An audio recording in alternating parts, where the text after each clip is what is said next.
On the other side tonight, and so is Anthony Davis. He's held opponents to 30% shooting when he contests their shots this year. So it's Superman against his kryptonite. It's the Western Conference Finals on ESPN.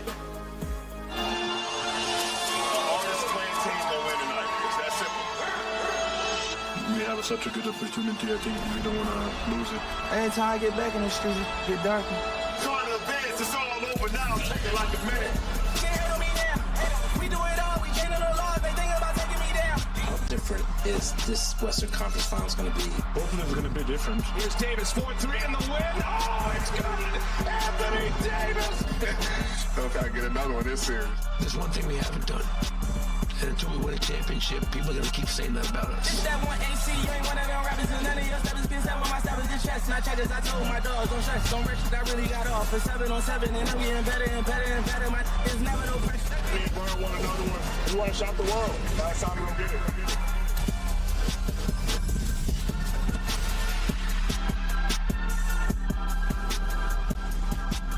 Welcome to NBA Countdown, presented by LinkedIn.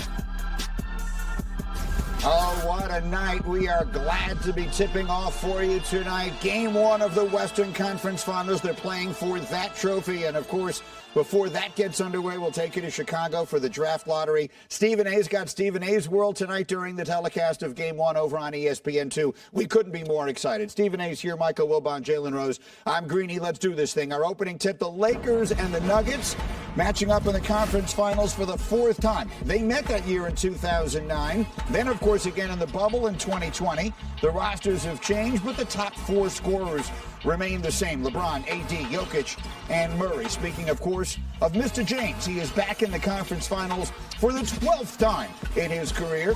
He's advanced to the finals 10 of the previous 11 trips. 2009, in fact, was the only time he didn't make it. As for the Joker, he's coming off an extraordinary series against the Suns. Again, the 3rd player ever to average a 30-point triple-double in a playoff series. LeBron James and Russell Westbrook, the only other ones. So, as we look at the mega stars in this series, Jokic on one side, LeBron on the other, which one of them winds up having the biggest impact on this series? Well, I'm just thinking Jokic. You usually would say LeBron, but Jokic, he's just so special. I mean, to watch this guy, slow as a snail, can't jump onto a curb, wobbles in and out of arenas, all right? I mean, you just watch him and just look at him. Remember one of them little things that you could push it, it would never fall down? One of them toys.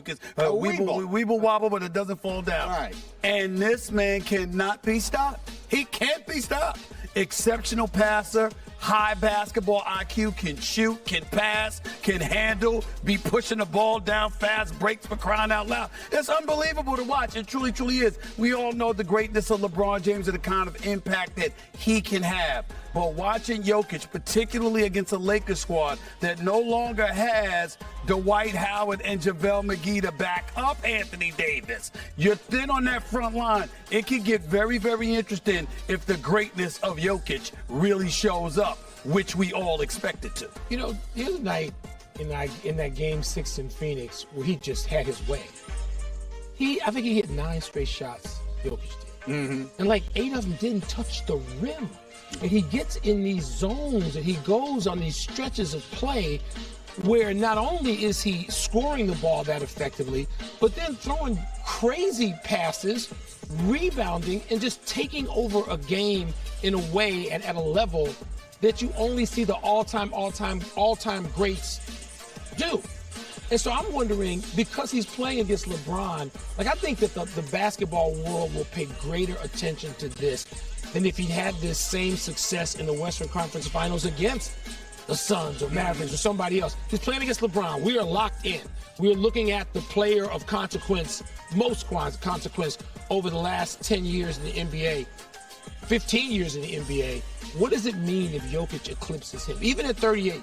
Because, right, I mean, it doesn't matter how old LeBron is. Yeah. If Jokic gets the best of LeBron, it's a check mark forever and ever. Is it not? Am I overreacting? No, you're exactly right. And I got to thank my brother Stephen A. because 4 years ago, I was on this Nuggets bandwagon. And these two teams, we had a bet who was going to have a better record. And I said then the Nuggets were going to have a better record than the Lakers. And they did. And now, as the 41st pick you normally don't see a guy become the MVP of the league. And very uniquely, he changed his body. I love to see players when they realize that once I get in the best shape of my career, it's going to change my trajectory. Because he used to be a stretch mark 4, but now, stretch mark 5, but now he's actually in shape. And so for me, too big, too strong, too skilled. He's a beast too. Can't put a small guy on him. Best passer. Leads his team in points, rebounds, assists, and blocks. The world is going to get a chance to see one of the great players in the game that not only has elevated clearly to superstar status, but has a chance to now enter in a new conversation if he can lift them to the finals and possibly win it all this year. Well, let's thank Jalen Rose. I mean, I'm so appreciative, America, that he reminded y'all how he had to give me thanks because he's reminding all of y'all how many bets I've lost him. That was just one of the many that I lost him. Thank you very, very much. But to get back to Jokic, I mean, Anthony Davis, one would surmise, particularly based on what we saw in the bubble a few years ago, the way Anthony Davis had his way, his athleticism, his height, his strength, the way what he could do in the post area, that he was a problem for Jokic. This year in the 3 games they played against one another, Anthony Davis has shot 62% against Jokic. Jokic has shot 64% against him. So it's going to be really, really interesting to see how this unfolds. Is it as simple as saying, if Anthony Davis gets the best of Jokic, the Lakers win, and if they don't, the Nuggets win? Is it oversimplifying it to say that matchup besides the series? But I think, Greeny, that if that happens, if Anthony Davis gets the best of Jokic, you look, Jokic at this point, this sounds crazy to say when LeBron James is in any series. Jokic is the best player on the floor now. He's the most impactful. How about I say it that way? He's the most impactful player on the floor in this series. So yes, if you play him head to head, if you somehow negate his advantage, it would seem to me, yeah. Super quick. Is that the matchup? Will that decide it? AD on Jokic. I anticipate AD to have a big series, but in today's game, ain't nobody outperforming the Joker.